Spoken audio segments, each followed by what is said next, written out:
भारत माता की। बढ़ावा देते आ रहे हैं। अब क्यों देते आ रहे हैं? पहले मेरे देशमुख जी ने बताया आपको, सरकार के पास अनाज की कमी हुई, सरकार के पास अनाज की कमी हुई, हरित क्रांति चलाया गया कि कैसे भी हो अनाज उत्पादन करें, क्योंकि देश की जनता को पालना है। क्योंकि सरकार के सामने था रोटी कपड़ा और मकान, रोटी कपड़ा और मकान। हर व्यक्ति को रोटी मिलना चाहिए, हर व्यक्ति को कपड़ा मिलना चाहिए, हर व्यक्ति का मकान होना चाहिए। हमको, मुझे याद है 1980 के 79 और 80 के लगभग की, और देशमुख जी भी जानते होंगे उस चीज को, कि जब हमारे गांव में किसान लोग रासायनिक खाद का उपयोग नहीं किया करते थे, उसके पहले मोहल्ले के 4 लोगों ने मिलकर 1 बोरी यूरिया लाया और 10-10 किलो बांटा। क्यों बांटा? क्योंकि हमारे गांव के पटेल जो थे उन्होंने एक खेत में डाल दिया और बताया कि देखो भैया, मैंने ना इस साल जो है तो यूरिया लाया था, यूरिया कहते हैं बोले, यूरिया लाया था, बोले ये सफेद दाना जैसे है, इसको फेंका तो इसका कलर बोले काला का काला रहा, कभी पीला नहीं हुआ। सभी लोगों ने जो 10 किलो उपयोग करते थे,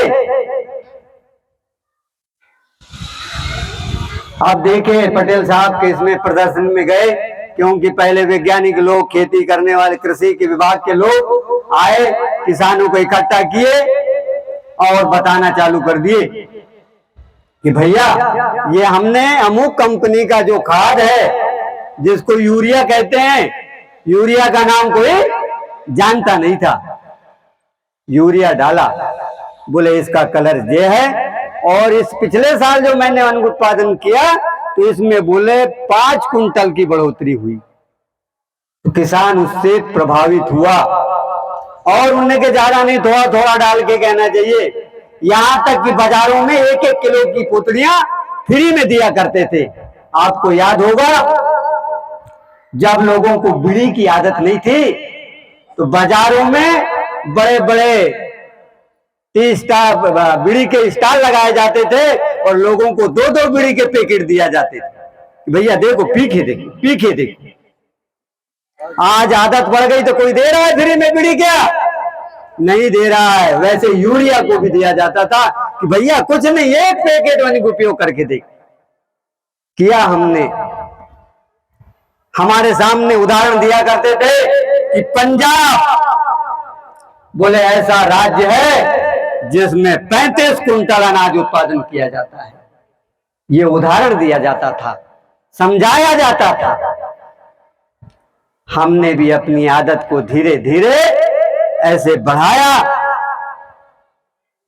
पंजाब ने भी बढ़ाया। आज पंजाब के सामने क्या समस्या है? अनाज उत्पादन नहीं कर सकता, दूसरे राज्य से अनाज लाता है। इस बात को हमें सोचना है कि जो राज्य अव्वल दर्जे का था, हमारे यहाँ गेहूं आया करता था आंगनवाड़ी के माध्यम से, उसके लड्डू खाया करते थे हमारे बच्चे, हम लोगों ने खाया है। दलिया आता था वो खाया है। कौन सा वाला? वही जो रासायनिक खाद से उत्पन्न था। और धीरे धीरे हमने भी अपने खेतों में यूरिया, फिर क्या आया, गांव की भाषा में राखड़िया कहते थे। क्या कहते थे? राखड़िया। सुपर फास्फेट, जिसका नाम क्या था? Super phosphate. फिर डीएपी आया। किसान ने कहा कि भैया बोले इस साल ना वो राखड़िया वाखड़िया काम नहीं करता, डीएपी डाल दे। बोले उसका कलर तो बिल्कुल काला भौर ही रहता है लास्ट तक, और उसका उत्पादन भी अच्छा होता है। उत्पादन किए हमने, इतना अधिक उत्पादन किया हमने कि आज सड़कों पे अनाज सरकार खरीद रही है, अनाज फ्री में दे रही है अनाज, कारण अधिक उत्पादन। अधिक उत्पादन तो हो गया, सरकार के सामने जो अनाज की बात थी, अनाज उत्पादन किया, मकान भी दिए लोगों को और कपड़ा भी मुहैया कराया गया। लेकिन अनाज कैसा हो गया? वो यूरिया, डीएपी, एनपीके और वो रासायनिक कीटनाशक दवाइयां। अब देखो, कभी कभी किसी चीज की ज्यादा होती है। जैसे मान लो आप 4 रोटी खाने वाले हैं और 6 रोटी खा लिए, तो क्या होगा? क्या होगा? अपच होगा, उल्टी होने लगेगी। वैसे ही खेती के अंदर उल्टी होने लगी है। हमने अपना पैतृक जो पिछला जैविक कार्य था, उसको हमने क्या किया? बदल दिया, रासायनिक की ओर आ गए हम। अब हमको जैविक बढ़ना है, क्योंकि स्कूल से इसीलिए तैयार करने की मंशा सरकार की है। पिछले बार देखा होगा आपने, स्वच्छता मिशन चला।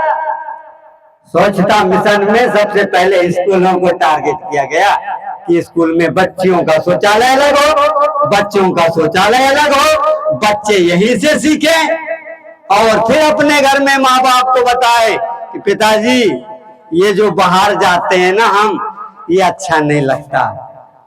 और फिर गांव में प्रोत्साहन राशि, गांव के जो सीमांत वर्ग, लघु और गरीब वर्ग के जो परिवार थे, उनको प्रोत्साहन राशि दिया जाना चालू हुआ। कई कहने लगे 12,000 में शौचालय नहीं बनता। देखो, बनता है और नहीं बनता। यदि हम अपनी मर्यादा को रखने के लिए यदि मान लो शौचालय की बात करते हैं, तो वो बन जाता है, और नहीं तो फिर हमारी आदत वही है, खुले में डब्बा लेके जाना और अपने पिछवाड़े का प्रदर्शन करना।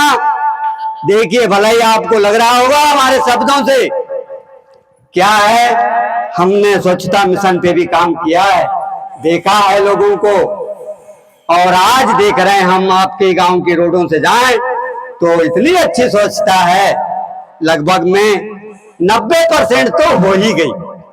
मेरा मानना है कि 90% परिवर्तन आ ही गया। वैसे हमारा जो चल रहा है अभियान कि स्कूल से, स्कूल में शिक्षकों के पास एक फंड दिया जा रहा है, उस फंड के माध्यम से एक प्रदर्शनशाला का कार्यक्रम रखा गया है।